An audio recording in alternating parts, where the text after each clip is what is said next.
Ben, pois imos dar comezo á mesa.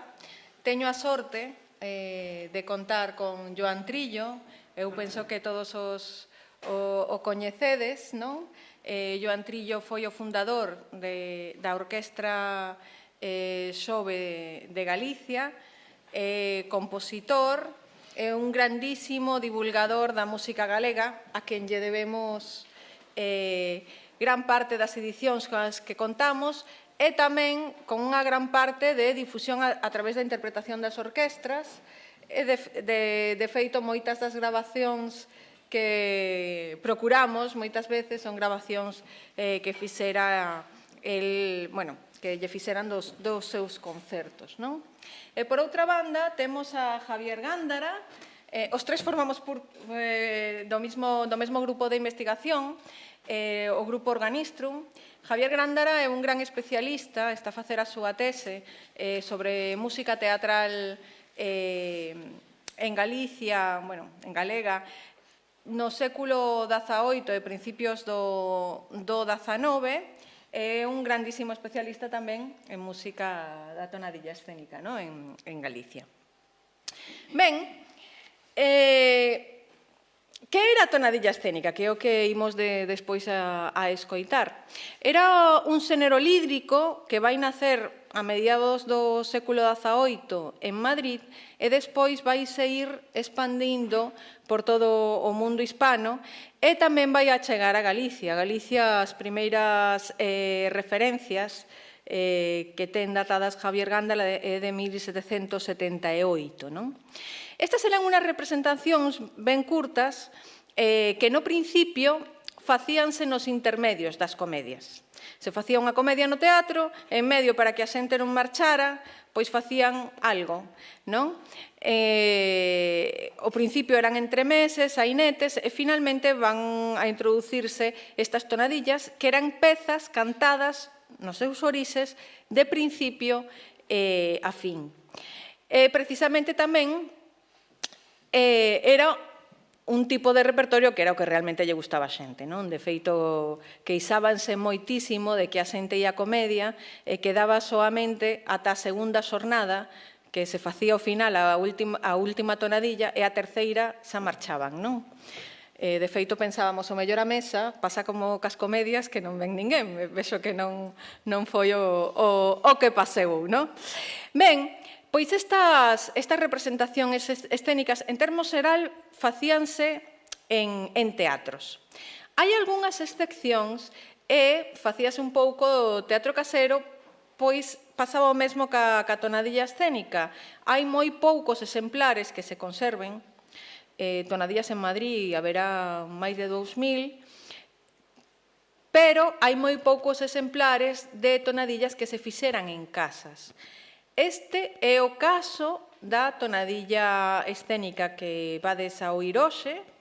Entón, vais a facer tal como se foi pensada por Melchor López, e vamos a oíla no seu lugar de creación. Ben, esta música escénica, os inicios da música escénica dos que imos a falar, foi moi importante, e xa de alguna maneira dou a miña palabra que non o faláramos antes, a presidenta xa apuntou un pouco por ali, non? Foi moi importante a creación de personaxes tipo. E un destos personaxes relevantes foi o personaxe do galego, non? Non era o único, había o personaxe do negro, o personaxe do xitano, etcétera. Pero o personaxe do galego tuvo moito calado fora de Galicia, tanto no teatro como nos vilancicos que se van a facer antes de Galicia, onde se vai crear este personaxe. Este mismo personaxe, unha vez que no século XVIII, a mediados do século XVIII, comeza a tonadilla escénica, tamén vai a ser un personaxe tipo que vai a ser herdado de alguna maneira destes vilancicos, non? Entón, era habitual nas tornadías que se facían en Madrid, que se facían en Caracas, que se facían en Buenos Aires, que houbera un personaxe con unhas características determinadas e un atreso concreto que fose o personaxe do galego. E por iso, hoxe, o que imos facer vai ser falar entre nós, vai ser un pouco como unha especie de conversa, cal era, como se crea esta tipoloxía de personaxe, primeiro no vilancico e despois na tonadilla escénica. Despois falaremos tamén un pouco, xusto do xénero que ven despois da tonadilla escénica, das primeiras zarzuelas galegas, para terminar explicando, xa máis en concreto, a tonadilla que vamos a escoitar e por que é unha tonadilla tan importante, non somente para facela aquí, senón dentro do contexto da tonadilla en xeral, vai a ter moita relevancia. Entón, Trillo, eu vou aproveitar que, como sabemos, como xa adiantaron, a figura do galego e o principio tamén do galego macarrónico existía en vilancicos do século XVII e do século XVIII fora de Galicia, pero chega un momento que tamén dentro de Galicia van a facerse ese tipo de vilancicos un pouco cambiados, xa me dirás, con respecto ao que había fora. Ti que traballaches tanto os vilancicos xunto con Carlos Villanueva en tantos arquivos, non? E máis en concreto no arquivo aquí da Catedral, despois como pasará a Mondoñedo, un pouco que nos expliques como eran estos vilancicos dende o punto de vista musical e tamén como se vai creando esta personaxe do galego. Ben, quizás aquí na Galicia non se posa falar do personaxe do galego como era fora da Galicia. A cousa interesante, ou máis importante, os vilancicos eran, até finais do século XVIII, eran esenciais nas catedrais e eran unha das cousas que máis atraía a xente. Temos que pensar que daquela só había un pouco de teatro, non había cine, nin tele, nin cousas así, e os vilancicos tiñan unha popularidade enorme. Pero un dos problemas que tiñan os maestros de capela era, dado que tiñan que producir moitos vilancicos, só para Natal tiñan que escrever 9, logo tiñan que escrever para reis, para o apóstolo, para a entrada do bispo, ou sea, para diversas festividades. E un dos problemas tremendos que tiñan os pobres maestros de capela era conseguir textos, porque non podían repetir o ano seguinte ningún dos vilancicos cantados. Tiñan que ser sempre novos. Entón, aquí é onde surxe un personaxe que era confesor na catedral, que se chamaba Marcos Parcero, que escreve letras para vilancicos, a maioría delas en castellano, moitos deles están musicados por Melchor López, e a grande sorpresa, por primeira vez este escritor utiliza o galego como lingua literaria. É a primeira vez que aparece o galego deste xeito. E Melchor López, que non era galego, pero que viñera para aquí moito xoven, e que aquí pasou todo o resto da súa vida, está enterrado no claustro da catedral, pois utilizou estes textos de Marcos Parcero. Por primeira vez son os primeiros vilancicos que están, menos un, non están todos en galego, porque un deles, por exemplo, esos mozos del campo, é un vilancico na que aparecen 4 personaxes, un asturiano, un portugués, un galego e un castellano, e cada un fala na súa lingua. Alén diso, Logo está o coro, que representa o cabildo, e o coro sempre canta en castellano. Un dos villancicos, a nosa gaita, ese está solo en galego. E é solo para coro, quero dicir, aí non hai outros personaxes. Pero era moi habitual nos villancicos esta forma, digamos, dramática non representada, que é os distintos personaxes e que, en certa medida, por exemplo, o que antes citei, esos mozos del campo, pois cada un canta na súa lingua e há entre eles a ver quen consigue a maior aprobación do capítulo que leva o premio. Lóxicamente leva o premio galego, ainda que ao mellor se escoitade o villancico, pois opinaríais que a canción do galego ao mellor non é a máis bonita, pero lóxicamente en Santiago non iba. Xogaba en casa. Non iba a dar o premio a un de fora, non? Entón, isto é algo moi interesante, só que, bueno, como sabéis, a finais do século XVIII corre por España unha corrente de tipo jansenista, os villancicos son prohibidos, e entón recuperan os responsorios que se eran sustituídos pelos villancicos, e en Santiago, a partir do finais do XVIII, non se volven a compoñer villancicos. Mas nas catedrais non tan importantes continúan coa tradición do villancico.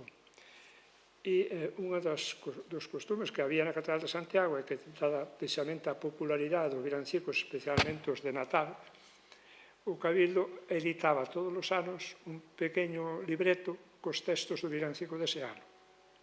E eses libretos, cando Carlos e eu fixemos o catálogo de Mondoñedo, encontramos exemplares deses libretos, non de todos os anos, pero e algúns incluso copiados á man, e iso explica por que en Mondoñedo tamén comeza o villancico en galego, e ali, como non se proíbe o villancico como en Santiago, continúa durante todo o século XIX.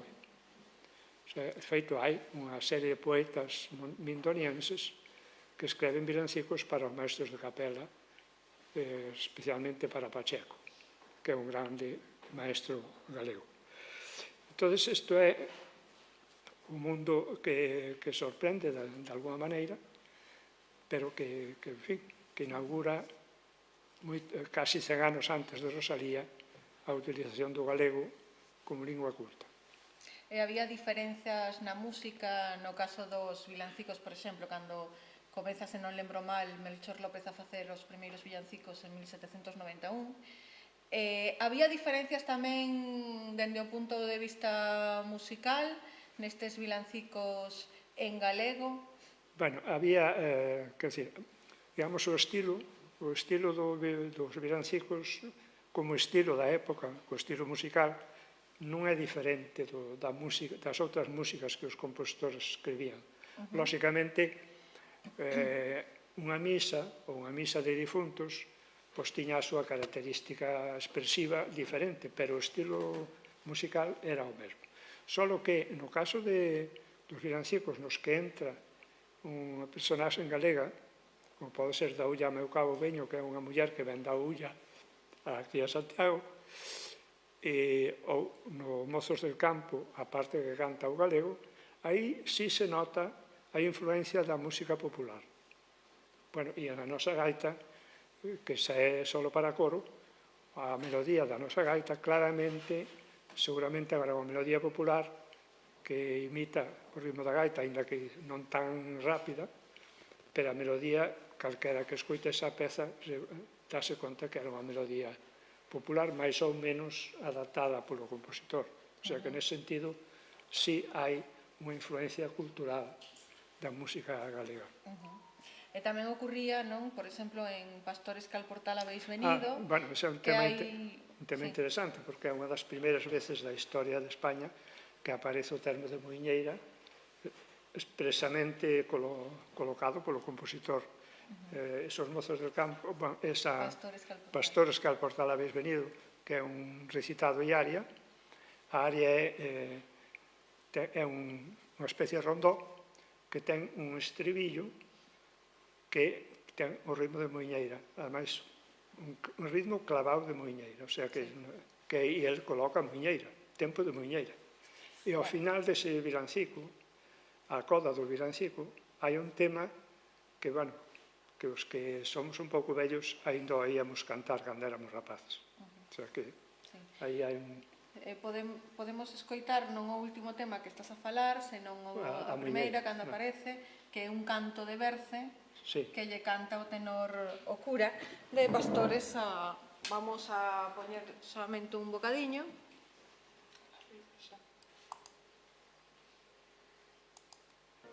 Ca sobe a orquestra dirixida polo mestre Trillo. Non pode ser máis alto?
Este é o começo. Posso adiantar un pouquinho? 9:40 parece. ¿Cuándo? 9:40. Las castañuelas.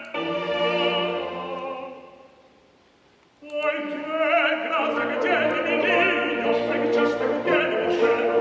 Ay, ay, ay, pastorcito, pastorcito, ay, ay, ay, como ti que me muero. Así, así que te quiero, así que te quiero ya. Ay, qué gracia que tiene mi niño, ay, qué chiste que tiene mi cielo. Ay, ay, ay, pastorcito, pastorcito, ay, ay, ay, como ti que me muero. Niño mío, ten paciencia, niño mío, no te enojes, niño mío, no te enojes, que mañana, no te enojes, niño mío, no te enojes, que mañana, tocaré las castañuelas, que la gaita. Ben, é unha obra moi larga, despois escoitaremos outra onde a muñeira é máis popular, non? Porque aquí o que fai é no canto de berce, en realidade é unha muñeira moi estilizada, moi lenta, onde colle o ritmo de muñeira tan, ta, tan, tan, ta, tan, moi lento, moi estilizado. Ao final vai a facer unha muñeira e vai a ter outros vilancicos como os que dixeches, como a nosa gaita, que saberemos agora, onde sae música tradicional totalmente, non? Ben, entón, este tipo de personaxe que vai haber antes nos villancicos que se facían fora de Galicia, e despois tamén en algún dos que se fai aquí, como esos mozos do campo, eses mozos del campo, vai a pasar, está presente en toda a cultura teatral do mundo hispano, non? Con hispano quero decir tamén americano. Entón vai a pasar tamén cando se fai a tonadilla, a estas tonadillas que van a arrasar en todos os teatros, Quería, Javier, que me falaras un pouco como ese teatro, que non é galego, como hai este persoaxe no teatro e que características tiñan, non? Como se chega a facer o cliché, o topoi, en referencia aos personaxes galegos, non? Que atopamos ali. Sí, o estereotipo galego ocupa un papel máis ben ambivalente na tonadilla escénica, representa con frecuencia ao foráneo, incluso case estranxeiro, pero non dun modo moi contundente como podían facer outras identidades colectivas, véxase franceses, italianos ou demais. Que Galicia, no século XVIII, como vostedes saben, pertencía á Coroa de Castela, polo tanto, era o mesmo reino que o dos habitantes de Madrid. De feito, Madrid era a cabeza dese reino de Castela. O que ocorre é que a maioría de galegos que se atopan nas tonadillas madrileñas non son galegos que viven en Galicia, sino galegos emigrados na capital española, desenvolvendo na maioría das ocasións tarefas de servidume dentro da cidade ou agrícolas nos arredores, a sega fundamentalmente. Nas miñas investigacións sobre este xénero lírico en Madrid atopei polo menos 3 tipoloxías de galego segundo características psicolóxicas do personaxe. Por unha parte estarán o que vostedes están pensando, o galego inxenuo, que en moitas ocasións aparece burlado por outros personaxes que non son galegos, pero, ollo, non é o único, tamén aparece o galego pícaro, que é o que se burla dos demais, e tamén hai un personaxe galego moi curioso que na mesma obra é burlado e á vez burla, é dicir, un intermedio entre as dúas tipoloxías das que falei antes.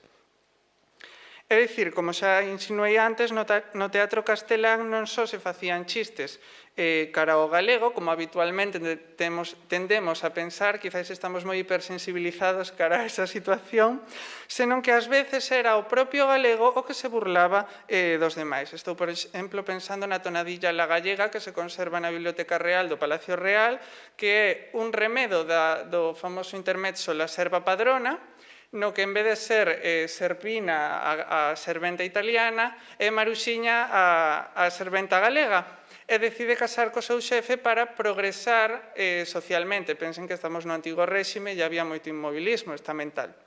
Entón, ela decide casar co seu xefe e, a pesar de que reciba algún que outro insulto dos achegados ao seu xefe, ela deféndese con uñas e dentes, case literalmente, e consigue o seu propósito, e ao final da obra, precisamente, ela e o seu xefe cantando unha muiñeira, que lle chaman gaita, que era como lle chamaban habitualmente, indicando felices que estaban os dous. A tonadilla era, creo que xa o dixemos, un xénero satírico, pero ao mesmo tempo tamén moi alegre. Ben, ben é certo, iso sí, que das 3 opcións comentadas de personaxe galego, psicolóxicamente falando, a que máis predomina nas obras que consultei, que foron prácticamente 600 das 2000 que se conservan, o que máis atopei nas tonadillas con galegos é o personaxe inxenuo burlado.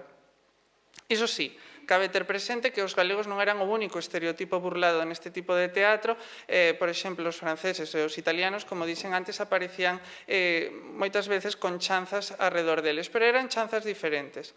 Hacia o francés, por exemplo, dirixíanselle chistes indicando o presumido que era, o presuntuoso, o soberbio, o delicado.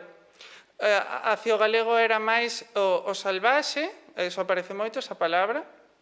E logo tamén moi malos tratos, porque como ocupaba unha posición estamental baixa na sociedade madrileña, pois en moitas ocasións eran insultados polos seus propios amos. Lingüísticamente, a poboación que fala nestas tonadillas e que provén de Galicia, os galegos na tonadilla madrileña, ao igual que no teatro declamado do século de ouro, dun século anterior, dun século e medio anterior, e ao igual que nos vilancicos dos que acabamos de falar, non falan realmente galego, falan un idioma, digamos, mesturado, que chamamos macarrónico, galego macarrónico, que combina palabras en castelán con palabras en galego. É prácticamente idéntico ao que atopamos nos vilancicos que, bueno, tamén estudiaron desde o punto de vista musicolóxico Carlos Villanueva, desde o filolóxico pois Rosario Álvarez. Como sería un exemplo? Voulle expor de palabra de galego macarrónico nunha tonadilla madrileña. Por exemplo, a palabra paso, que en galego tamén sería paso, eles poñíana como pasú, acabada en u. Penso que hai dúas vías que poden explicar esta situación. Por unha parte, quizáis quixeran imitar a vogal o cerrada ou pechada que temos nos no galego e que eles no castelán non teñen, colocándolle unha U, ou quizáis quixesen imitar máis ben o asturiano. E por que digo isto? Porque na tonadilla madrileña é moi habitual que galegos e asturianos aparezan como identidades iguais, a mesma identidade. Así ocorre, por exemplo, nas tonadillas La boda del gallego, donde aparece, se non recordo mal, o gallego referíndose ao santuario da Virxe de Covadonga, que iso é Asturias, ou, por exemplo, na tonadilla La gallega del Zorongo, que nunhas partes dice que é galega, noutras dice que é asturiana, e sempre a tratan como igual. E isto xa é unha herencia que viña do século de ouro, polo menos do teatro profano. Ali tamén se daba con moita frecuencia que galegos e asturianos para os madrileños fosen realmente o mesmo. Hoxe en día, pois non, porque temos diferentes comunidades autónomas, pero naquela época para eles si era así. A música vinculada aos galegos no tonadillesco é a gaita, ao igual que ocurría nos vilancicos do século XVII e XVIII. Isto é, unha peza en compás de 3x8 ou 6x8 con ritmos dáctilos, o tan-taran, que tanto caracteriza despois a muiñeira. Estes ritmos teñen moitas similitudes coas pastorais dos vilancicos, como xa dixen, así como co ritmo de muiñeira que todos coñecemos. De feito, en tonadillas como La compositora, que é unha obra madrileña anónima do ano 1777, ou Los españoles viajantes, que é unha tonadilla de Fernando Ferrandier do ano 1778, xa se lles chama a estas gaitas muiñeiras en territorio madrileño. É moi curioso porque isto fai que os termos máis antigos que teñamos nunha partitura de muiñeira fora de Galicia, dunha partitura de muiñeira en xeral, sean de fora de Galicia. Aquí en Galicia, pois, o máis antigo é o que xa nos comentou o profesor Trillo, da área que acabamos de escoitar, Ai que gusto, que é do ano 1786. Estas dúas son un pouquiño anteriores, unha década, tampouco moito, pero sí, aí están. A veces aparece como muiñeira e outras veces como muñeira, porque o castelanizaban. Pero claro, non hai confusión, porque ademais son tonadillas con personaxes galegos. Aparecen os propios galegos cantando e falando na obra. Unha das melodías máis asociadas ao galego na tonadilla en todo o teatro en xeral é un topos musical, unha melodía recurrente que xa hai nos anos 80 falaron o profesor... Do século XVIII? Nos anos 80 do século XX falaron dela o profesor Xoán Trillo e Carlos Villanueva nun libriño que é moi interesante que ten transcripcións de vilancicos da Catedral de aquí de Santiago. Eles falaban dese topos, que o topos tan tarantán que los higos son verdes, que aparecen nos vilancicos. Pois xustamente nas tonadillas e nos fins de festa tamén aparecen representados ese topos, e de feito traíalle dous exemplos sonoros para escoitar. O primeiro non é exactamente unha tonadilla, pero é un xénero moi emparentado, un fin de festa titulado Las provincias españolas unidas con el placer, que é unha obra do ano 1789, mesmo ano no que Carlos IV ascendeu ao trono, ou por esas mesmas datas. E é unha obra como moi de apoteose da monarquía hispánica. Claro, ademais interesaba moito porque xusto era o ano da Revolución Francesa no país veciño. Entonces, nesa obra estánse representando os diferentes lugares da monarquía hispánica, de todos os terreos que pertenecían á coroa española. E Galicia aparece representada cunha gaita que é precisamente este topos tan tarantán, que se vos parece ben, escoitámolo.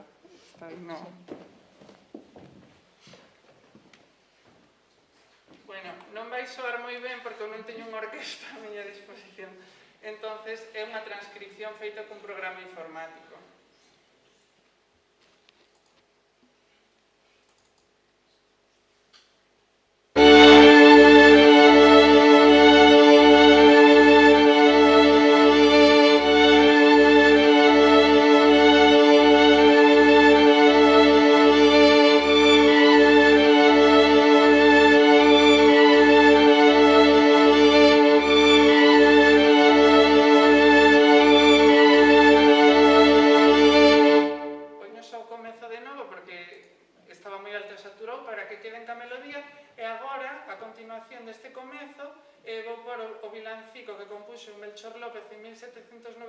Aquí en Santiago, titulado A nosa gaita.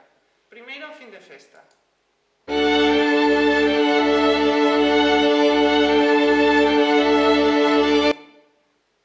E agora, o vilancico.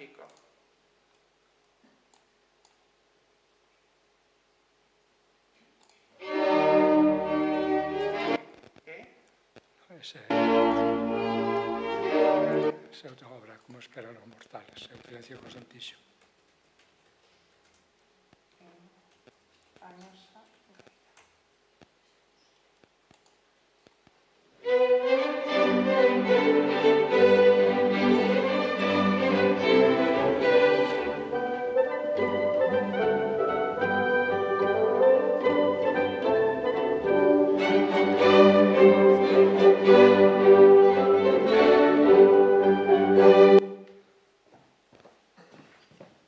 Como ven, é a mesma melodía, en tonalidades diferentes, claro, pero bueno, eso dependía tamén do compositor, pero é a mesma melodía tanto no xénero paralitúrxico do vilancico como no xénero absolutamente profano como era o dos fins de festa, que eran pequenas obras que se colocaban ao remate das comedias nos teatros públicos madrileños e nos de toda a monarquía hispánica prácticamente. E tamén se atopaba en algúns vilancicos fora de Galicia, non? Sí, sí, sí.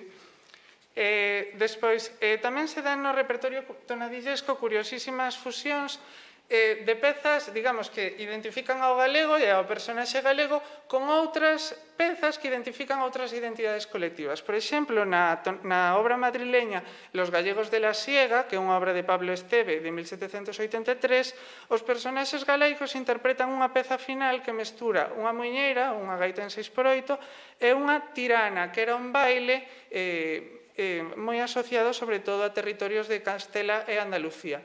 Eles cantan no galego macarrónico, pero a música asemella moito a unha tirana. E, de feito, no propio estribillo, se non recordo mal, aparecía a palabra tirana. Polo tanto, o galego servía como nexo de unión en territorio madrileño para unir o norte e o sur da Península Ibérica. Aquí en Santiago sabemos que viñan moitas, pero cada pouco tempo pasaba algunha compañía de ópera italiana ou tamén española que representaban óperas aquí en Santiago.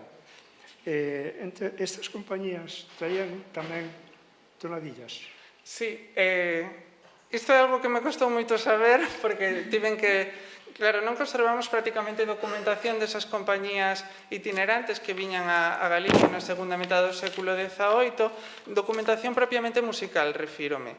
Entonces, temos que tirar un pouco de fontes indirectas, onde eu consultei sobre todo nos libros de actas municipais dos diferentes concellos aos que iban estas compañías, porque o teatro en territorio pertencente á monarquía hispánica no século XVIII era unha competencia municipal.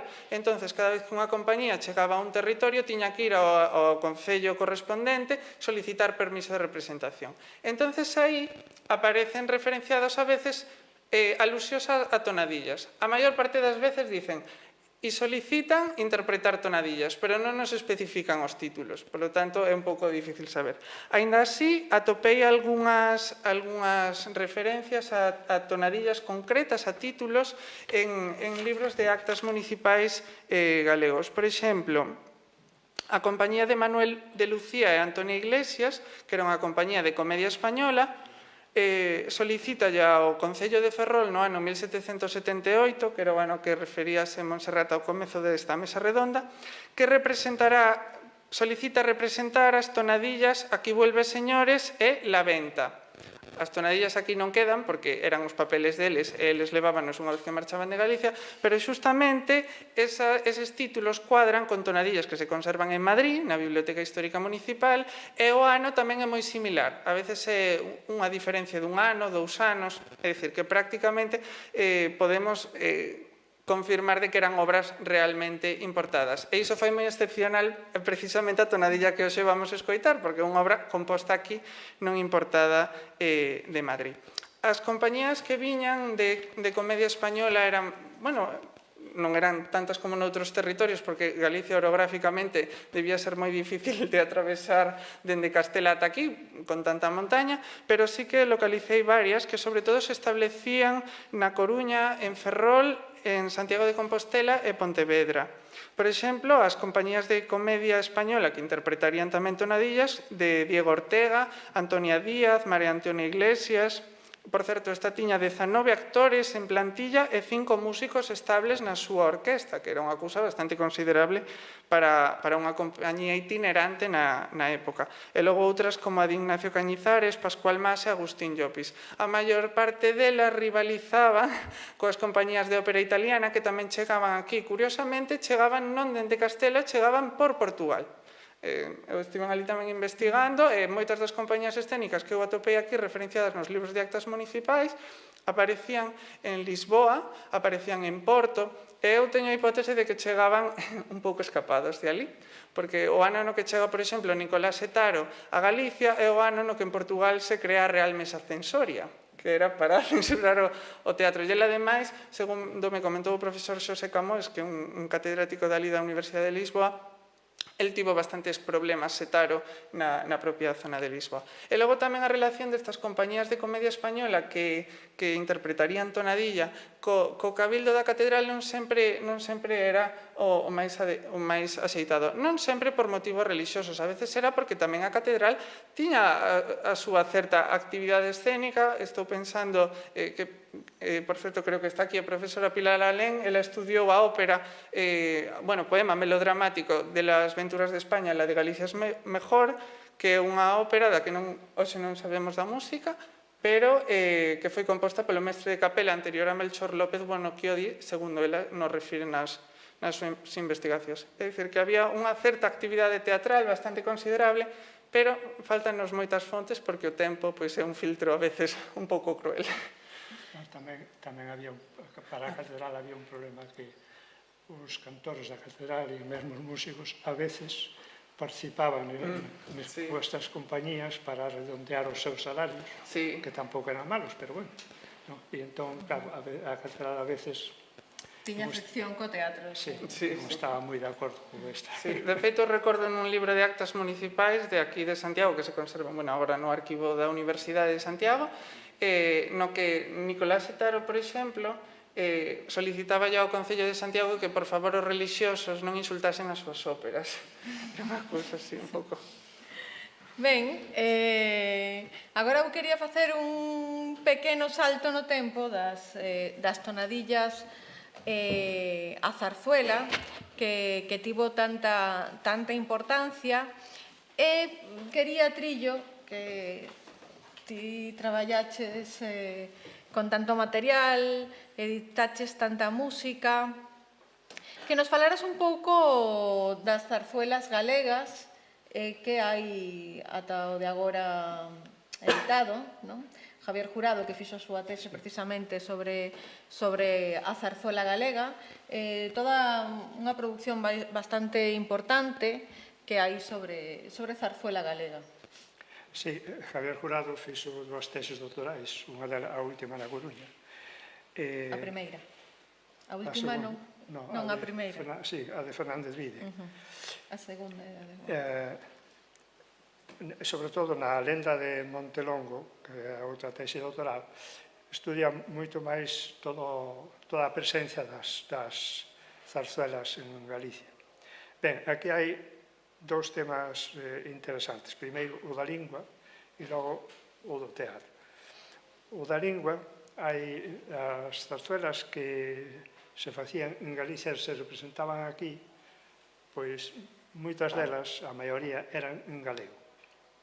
Pero outras eran, incluso as que representadas aquí, en castellano, e podía ser que algunha das personaxes misturara o galego co castellano, quer dizer, había. Un exemplo interesante deste problema lingüístico pode ser a gran ópera de Paudot, que foi director da banda militar de Ferrol, que se chama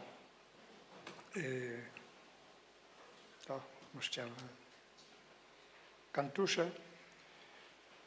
Ten un texto de Torrado, e Torrado escreveu o texto desta ópera, esta é unha ópera, escreveu en galego. Mas logo a ópera iba a ser representada en Madrid, que é onde foi estreada, e o teatro exixiu que se fixera en castellano. E entón Torrado fixo a traducción para o castellano e, infelizmente, texto galego ou destruiu ou, en todo caso, desapareceu. Co cual, esta ópera hoxe só se conserva en castellano. Isto nos pode servir de exemplo un pouco do problema da lingua. Aínda que tamén há compositores que preferen facer a obra en castellano, ou letristas, porque os compositores normalmente non son os que deciden a lingua. Cosa que tamén é comprensible porque sabemos a forza e a presencia enorme que tiña a cultura española en Galicia e entón escribir en galego a moitos podía parecerles que era pouco culto ou de pouca clase, digamos. Entonces tamén hai unha serie de zarzuelas, non tantas, pero tamén unha serie de zarzuelas que falo das compostas por galegos que están en castellano. De todas formas, o personaxe do galego que antes citaba Monse, tamén aquí se nota a presencia dese personaxe, porque podemos ver compositores españoles, para isto habría que recordar a zarzuela de temática galega que foi a máis famosa de todas elas, como se chama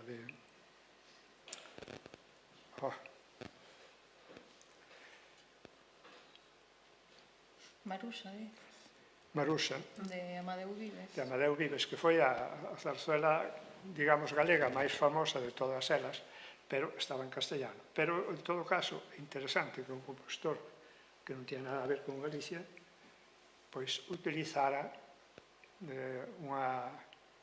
ou se queremos o libretista, pero tamén o compositor, utilizara un argumento de personaxes galegas. O sea, que o personaxe do galego, nese sentido... Era unha tradición que pervive. Era unha tradición que seguía tendo moita forza.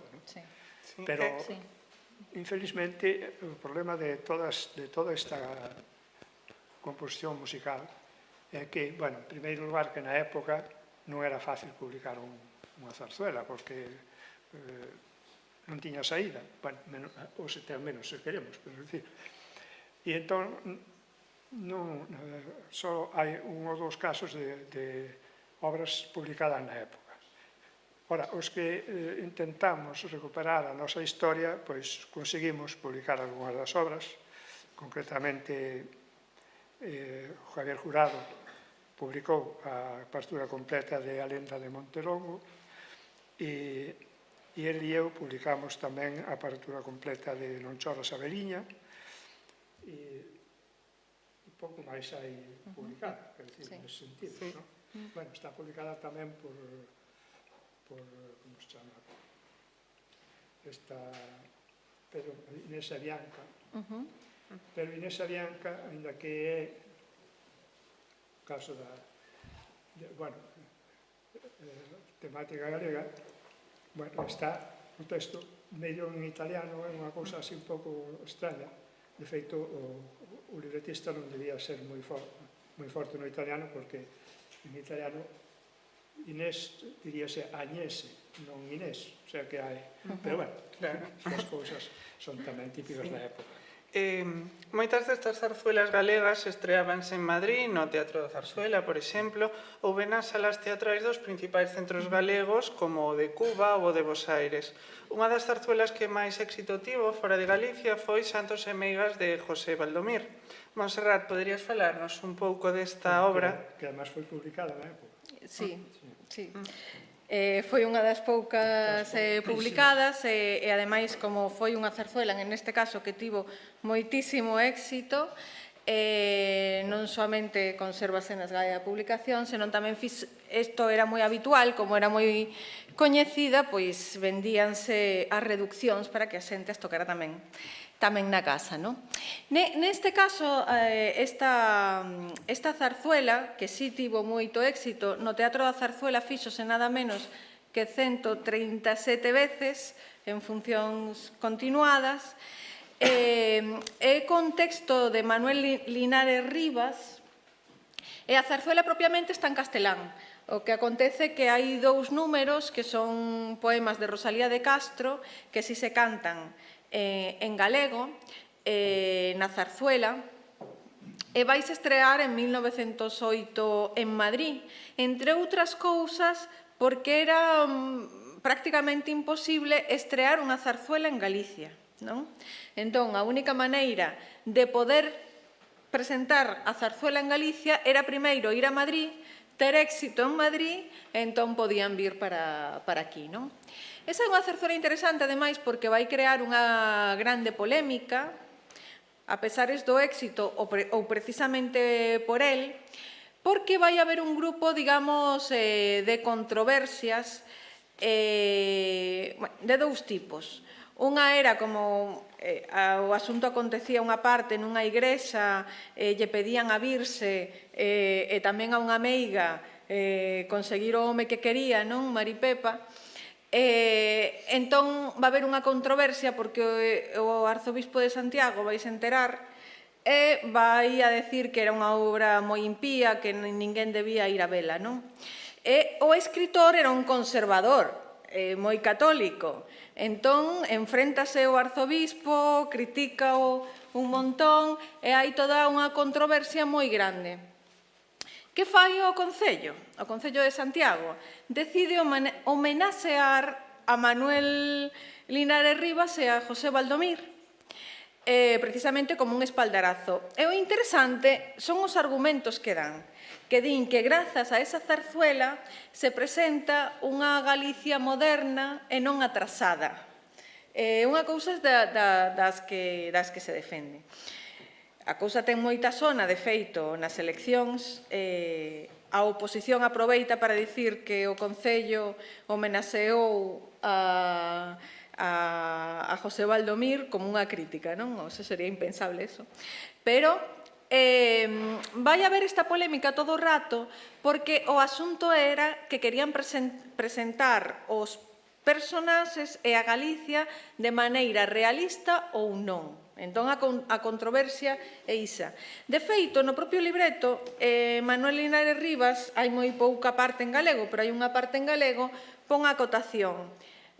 Hablar en gallego natural, no teatral, non? Porque está na procura xa de que a Galicia que se presente, a Galicia actual, sen un personaxe tipo que sea burlesco, nin exagerado, senón real, non? Entón, esta vai a ser un pouco unha búsqueda que hai a parte de outros literatos, non? Sí. Bueno, pois, unha vez rematada esta parte contextual da música escénica en Galicia, imos tratar entón a obra escénica que veremos hoxe representada e que é o único exemplar conservado dunha tonadilla con música composta en Galicia. Titúlase Los gustos estragados, como seguramente xa saben, a música é de Melchor López e a letra é unha letra importada do neoclásico Tomás de Iriarte. Xoan, vostede foi quizás das primeiras persoas que traballou esta obra, que a transcribiu, ademais as edicións de Xoan Trillo, quen as coñece sabe que son impecables, porque ele é super detallista. Gustaríanos que nos falase un pouco do manuscrito da obra, así como da edición que realizou da mesma. O meu interese por Melchor López comezou cando soube dos vilancicos con texto galego. Entón, para mí foi unha sorpresa enorme e foi as obras polas que primeiro me interesei e, bueno, convencín ao grande Isaac Díaz Pardo para descanse e Carlos e eu publicamos os vilancicos en galego nas edicións do Castro. Bueno, Díaz Pardo tive, ademais, para decir o que era Díaz Pardo, que admiro enormemente, respondeu, bueno, eu deso non entendo nada, pero adiante. E publicamos esas obras. Naquele momento non había programas para digitalizar, entón está publicadas ca miña grafía. Pero a partir de aí fun coñecendo a obra deste grande compositor que é, sen dúbida, un dos maiores de España, senón o maior da segunda metade do XVIII, e, bueno, conseguín publicar a misa maior que ten, a misa de difuntos, en fin, diferentes obras. Pensade que este home que morreu neste edificio, como está enterrado na catedral, pois aquí deixou toda a súa obra. A catedral tiña unhas leis que eran todas as pezas litúrxicas que se cantaban na catedral eran propiedade da catedral. Pero isto significaba que os materiais, quer dizer, as partes dos instrumentos de orquesta, as partes de coro, etc., eran as que ficaban na catedral. Pero a partitura original tiña o maestro.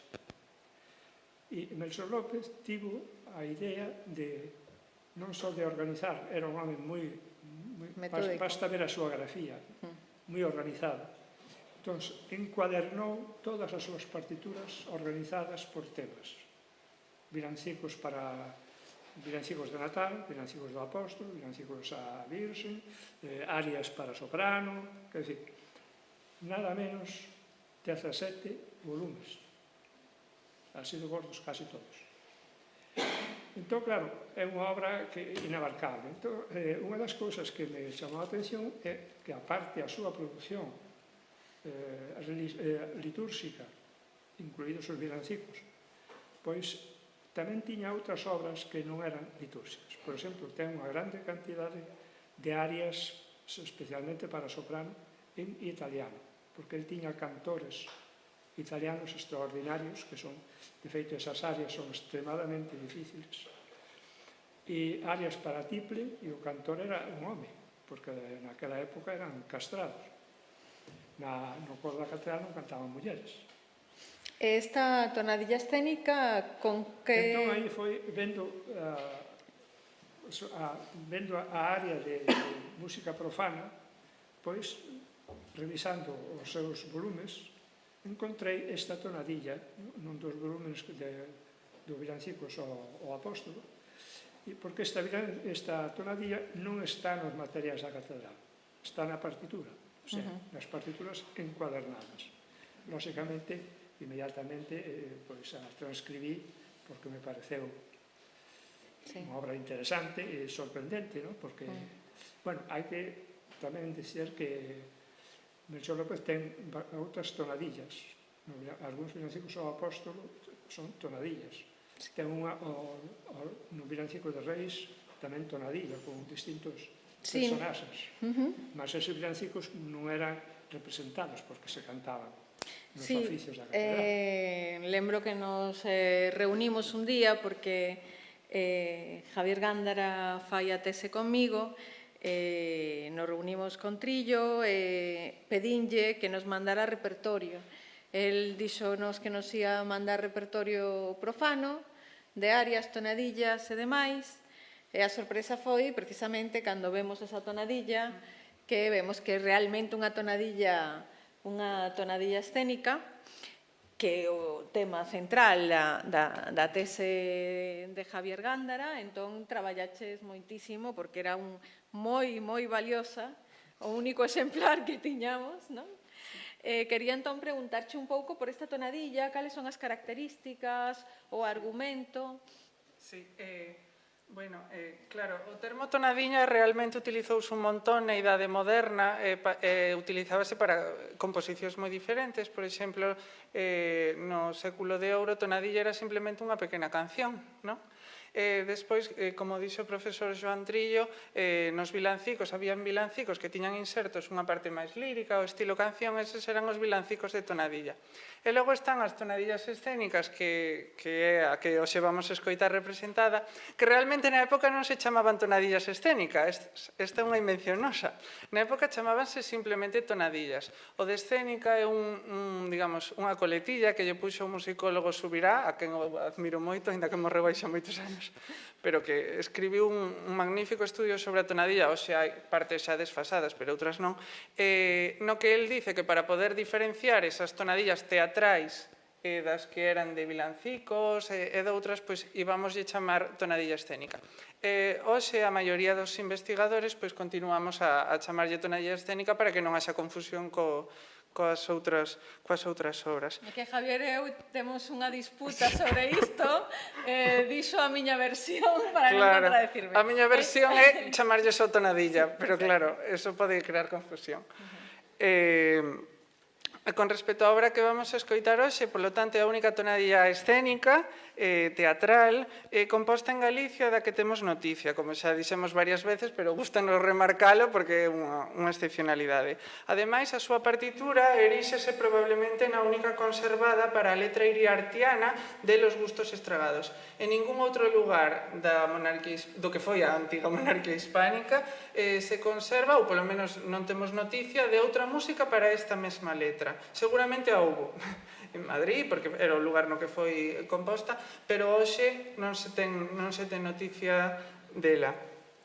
Ademais, maior relevancia adquire este feito desta tonadilla se temos presente que tampouco quedan composicións propiamente musicais para os outros libretos tonadillescos que compuxo o propio Iriarte, El Lorito e La Primavera. Polo tanto, o que hoxe vamos a escoitar sería a única melodía do 18, a única musicalización dunha tonadilla de Iriarte que conservemos da época. Con respecto ao texto, a letra é, como xa dixen, creada polo propio Iriarte e posúe unha temática neoclásica. Isto xa a diferencia da típica temática tardo-barroca que tiñamos nas tonadillas dos teatros públicos de Madrid. Aquí argumentase que existen persoas que se enamoran de quen non deberían e que, polo tanto, teñen o gusto estragado, e iso traelles infortunios. Dase así unha defensa ilustrada dos matrimonios con cónxuxes igualitarios, tanto en idade, probablemente polo problema de natalidade que a veces había na época, como en estamento. O inmobilismo social era algo bastante típico da ilustración hispana. A obra consta do habitual plan tripartito que era típico das tonadillas a solo e tamén de outro tipo de tonadillas, é dicir, ten tres partes, unha introdución, unhas coplas, que é onde se desenvolve a maior parte do argumento, e unhas seguidillas. Na primeira parte dice que existen diversos gustos, pero algúns son equivocados. Nas coplas relátase que un Adonis namora de Venus, que acaba por non facerlle caso. Complementando a anterior, as seguidillas epilogais afirman que as mulleres alegres traen o bo, mentres que as serias e caladas non tanto e que convén non relacionarse con elas. Chama a atención que as seguidillas continúan a temática de introdución e das coplas porque isto era moi pouco habitual en moitas tonadillas madrileñas. As seguidillas solían ir por libre argumentalmente. O tema da tonadilla dábase sobre todo na introdución e nas coplas. E logo as seguidillas era un complemento importantísimo, pero a veces con argumento diferente. Por que ocorre isto aquí? Pois porque xa é unha tonadilla neoclásica, se teñen presente as premisas do neoclasicismo, había a regra das tres unidades de acción, tempo e lugar. Entonces, pois, eso sería o que explicaría que esta tonadilla teña unhas seguidillas que continúan a temática das coplas e da introducción. Con respecto á música, a música mostra unha estética clasicista combinada con elementos galantes. As seguidillas posúen a típica forma tripartita, ABA, que caracterizaba estas pezas epilogais das tonadillas en Madrid, por exemplo. Destaca o ocorrido na súa sección segunda V, pois intercálase unha gaita ou muiñeira. Isto tamén se facía en algunhas seguidillas madrileñas. Non debemos olvidar tampouco, esquecer que Melchor López foi formado musicalmente no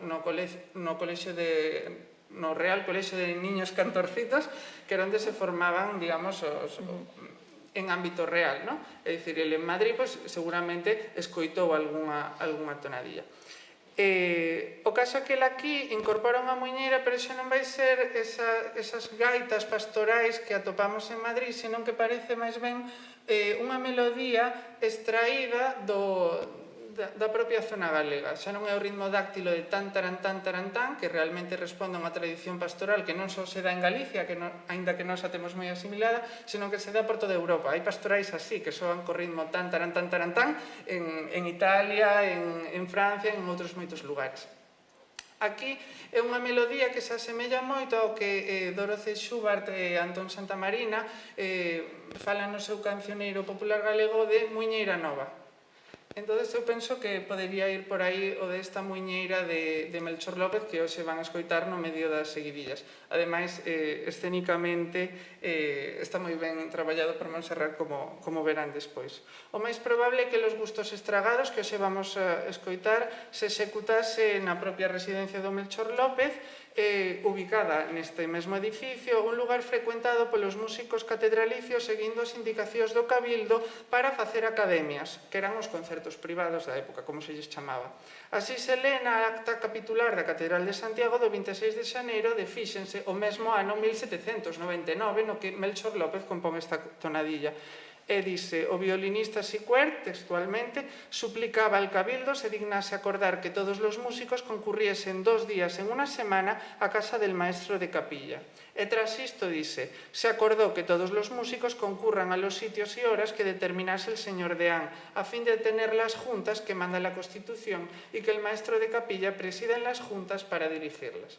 Por lo tanto, todo apunta a que esa tonadilla que Melchor López compuxo aquí foi tamén estreada aquí nese mesmo ano, 1799, por músicos da propia Catedral de Santiago. Xa para rematar a mesa, gustaríame preguntarlle a Montserrat, ti que estiveches no proceso de preparación e montaxe da tonadilla que vamos ver de seguido, podes falarnos de cales foron os principais retos de todo isto? Ben, o principal é rodearse de xente que realmente fai moi fácil o traballo. Entón, bueno, traballar con Cristina facilitoume moitísimo a tarea co escenógrafo Carlos Alonso e tamén cos músicos, non? Porque a verdade é que os musicólogos que nos pasamos toda a vida con manuscritos, facendo edicións, lendo un montón de cousas, non? Poder leválas despois á práctica, todo iso que leímos durante anos, é moi placentero, non? Por un lado, os músicos facilitaronme tamén moito traballo. Non sei, por exemplo, a fortepianista que é moi boa, varias cousas que decidín cambiar, non? Por exemplo, nas seguidillas era habitual que simularan unha guitarra. Entón, os acordes que están escritos como acordes non arpexados, pois facelo arpexados, ningún problema. Despois, cando ven a muiñeira a primeira vez, para que se sinta máis, porque está un pouquiño estilizada, facela a primeira vez como toque de muiñeira, non? En vez de como está escrita, tanta, tan, tan, tan, está escrita tarata, tarata, tarata, tarata, e non tiñan ningún problema. Eu penso que a dificultade maior é que o manuscrito non ten ningunha indicación escénica, ningunha, non? Entón, é como se plantexa esta, e incluso como se plantexan os personaxes, non? Porque non está indicado. Como xa dixeches, o dos gustos estragados, as coplas que contan un pouco a historia, contan como hai homes que se enamoran de mulleres que non deben, e ao revés tamén, non? Como hai mulleres que buscan homes calavera, que son os vagos e todo isto, e toda a familia está preocupada, ela aí embelesada e enamorada. Que pasaba neste momento? Estaba fora da tonadilla, porque a tonadilla contaba a realidade, había unha gran moda francesa, non? Dende o punto de vista político, pero tamén da maneira en que se vestían, a maneira como eran. Entón decidimos facer que ese personaxe que non estaba especificado fora un destes españois afrancesados que pretendían ser como un francés e aos que se chamaba un pouco burlándose os petrimetres, non? Entón, un dos cantantes o caracterizamos como un petimetre, non? Había outro tipo de persoaxe que tamén seguía moito as modas, pero non era tan afrancesado, que eran os currutacos, e despois estaban os majos. O majo non pegaba moito aquí, entón pois decidimos facelo así, non? E caracterizalo desta maneira. Por outra parte, a tonadilla non ten... Non sei moi ben como contar algunhas cousas sen facer spoiler, estou intentando un pouco, non sei se me está saindo ben, porque despois o vades a ver. A tonadilla como tal, o manuscrito non é... Algúnas tonadillas eran moitas máis largas e tiñan repertorio falado. Neste caso non. Pero nos metimos algunha cousiña, non moita cousa, entón, bueno, o creamos un pouco para facer todo isto. Un pouco era o contexto histórico que xa dixemos, as academias que contas aquí, que, por certo, as prohibiron pouco despois, e nos sospeitamos, isto xa é un pouco imaginación, que foi porque a tonadilla foi un pouco descocada, non? Isto xa é unha cousa aquí, un invento, non? Pero podría ser. Por unha parte iso. Por outra, temos os textos da época que, por exemplo, falan de como bailaban, non? Como se bailaba o famoso de Don Preciso, Izazamácola, de a seguidilla, tirana e polos, non? Onde ele explica precisamente como se bailaba a seguidilla e di non a explico porque non saibades como é, senón para que os homes do futuro podan saber como se bailaba, non? Entón, tomamos cousas dai, maneiras de ser dos petimetres e currutacos, un libro moi irónico sobre currutacos, feito por un filósofo currutaco que burlase a máis non poder disto. Entón, pouco a pouco, formamos así, digamos, a parte escénica, que, por outro lado, todo o tempo pensamos, Carlos, Cristina e máis eu, que tiña que ser o máis sinxelo posible, porque era como era na época, non? Unha representación nunha casa, non era un teatro que tiña algo super excesivo. E por outro, hai unha cousa que, como musicóloga, é bastante curiosa, non? Eu penso que cando un leva a práctica a música, a escenografía, o que sexa, un ten que ser musicólogo ata alí e despois esquecer un pouco iso e ver o que realmente funciona, non na práctica. O que acontece ca tonadilla é que isto non é moi diferente, é dicir, non hai que hacer un cambio realmente, deixar de ser musicólogo e facer a práctica. Por que é tan actual a tonadilla escénica?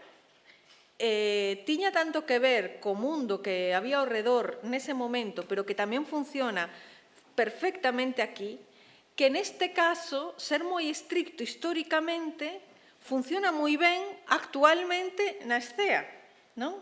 Entón, aí non tiven moito dilema.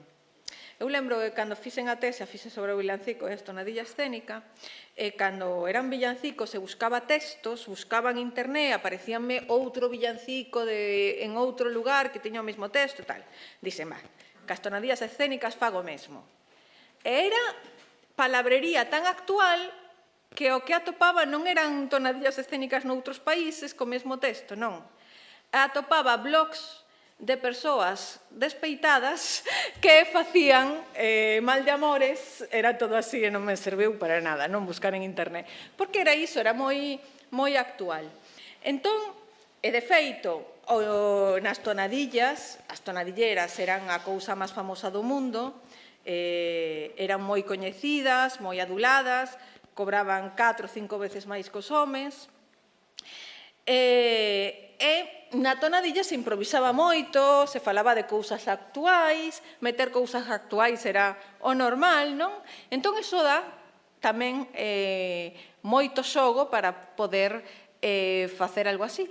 Entón, en realidad, a tonadilla é estrictamente historicista. Hai unha pequena cousa que a fixen, decidín facela diferente, porque as seguidillas na época, menos nos documentos que eu lín, non se usaba mantilla, e aquí a uso por un contraste, quero facer un contraste co que ven despois, pero fora diso, pois bueno, seguín máis ou menos o que se facía se facía na época, non? Que incluso se podría considerar casi como un criterio historicista actualizar determinados elementos, sobre todo na parte escénica, que non vamos desvelar, porque senón rompemos a sorpresa, pero hai guiños á actualidade de agora, porque na tonadilla do século XVIII o típico desas tonadillas era referirse á actualidade do momento no que se interpretaba a tonadilla, non?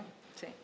A importancia tamén que ten esta tonadilla en 1799 xustamente porque se fai toda unha reforma do teatro, como xa apuntou Javier, para facelo máis neoclásico. É unha reforma que dura bastantes anos, pero a normativa, a lei, sae xustamente en 1799 e por iso pensamos que non é casual que xustamente nese ano faga Melchor López unha tonadilla escénica dun escritor neoclásico e que formaba parte desa reforma e precisamente que haxa nas seguidillas esta unidade co resto, non? Aproveita para meter un guiño galego, non? En medio das tonadillas, da seguidilla, perdón, mete unha muñeira. E ben, pola nosa parte, con isto rematamos. Se queren facer algunha pregunta, alguén do público.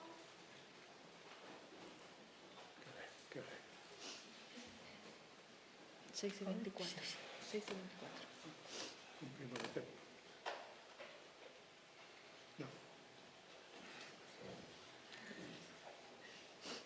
Ben, non sei se quedou moi claro entón todo.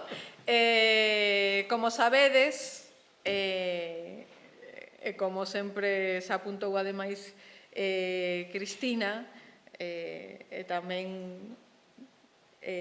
dende a comisión, e tamén o grupo Organistrum, moitas veces nos queremos probar a música sempre, non? Entón, agora, ademais estamos moi especialmente contentos porque cando traballas moito nunha obra, a maior parte delas non as podes escoitar, en este caso, ver representada, e quería reiterar novamente o meu agradecemento ao Consello da Cultura Galega, ademais por non decirnos non, así desta maneira non, permitirnos facelo como imos facer, representado en un lugar fora, que penso, eso foi idea de Cristina, o lugar exacto, e penso que realmente foi un acerto, non? Nos ensaios xerales vimos que efectivamente así, poder facela representada con un fortepiano, este reestreno novamente de los gustos estregados, sí. Segunda representación, 200 anos despois, esperemos que, ademais polo éxito que tuvo na convocatoria, que enseguida acabaron as posibilidades de inscribirse, porque enseguida se cheou, non? Que mostra o interés que hai, así que agardamos que non tardar outros 200 anos. Pero, pois, moitas grazas e esperamos que disfrutedes a representación que comezará ás 7.